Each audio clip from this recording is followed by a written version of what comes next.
ముఖ్యమైన హామీలలో ఆయన ఇచ్చిన మూడో హామీ ఆడబిడ్డ పుడితే ఆడబిడ్డ పుడితే మహాలక్ష్మి పథకం కింద 25,000 రూపాయలు బ్యాంకులో డిపాజిట్ చేస్తామన్నాడు. నేను అడుగుతా ఉన్నా, 25,000 కదా దేవుడు ఎరుగు. ఆయన హయాంలో ఏ ఒక్కరి బ్యాంకు ఖాతాల్లోకైనా కనీసం 1 రూపాయి అయినా చంద్రబాబు వేశాడా అని అడుగుతా ఉన్నాడు మీ బిడ్డ. రెండు చేతుల పైకి ఎత్తాలి. ఎలా ఎలా ఎలా ఎలా ఎలా ఎలా ఎలా ఎలా ఎలా ఎలా ఎలా ఎలా ముఖ్యమైన హామీలో నాలుగోది ఇంటింటికి ఉద్యోగం ఇవ్వకపోతే నెల 2,000 రూపాయలు నిరుద్యోగ భృతి అన్నాడు. నేను అడుగుతా ఉన్నా, 5 సంవత్సరాలు అంటే 60 నెలలు ఇంటూ నెలకు 2,000 రూపాయలు అంటే ప్రతి ఇంటికి 1,20,000 రూపాయలు ఇచ్చాడా అని అడుగుతా ఉన్నాడు మీ బిడ్డ.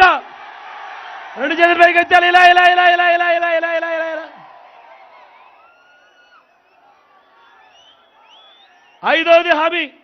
ఐదో ముఖ్యమైన హామీ అర్హులందరికీ 3 సెంట్ల స్థలం కట్టుకునేందుకు పక్కా ఇల్లు అని అంటా ఉన్నాడు.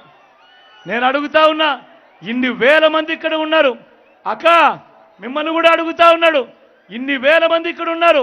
చంద్రబాబు హయాంలో మీలో ఏ ఒక్కరికైనా కూడా 1 సెంటు స్థలమైనా ఇచ్చాడా అని అడుగుతా ఉన్నాడు మీ బిడ్డ. రెండు చేతుల పైకి ఎత్తాలబ్బా. ఇలా ఇలా ఇలా ఇలా ఇలా ఇలా ఇలా ఇలా ఇలా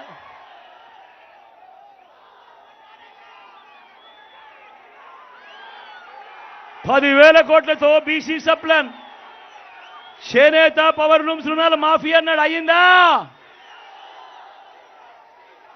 ఉమెన్ ప్రొటెక్షన్ ఫోర్స్ ఏర్పాటు చేస్తామన్నాడు. చేశాడా? సింగపూర్కు మించి అభివృద్ధి చేస్తామన్నాడు. జరిగిందా?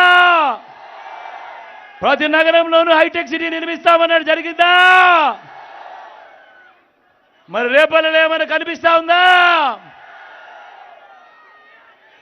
మరి ఆలోచన చేయమని మిమ్మల్ని అందరినీ కూడా కోరుతా ఉన్నా.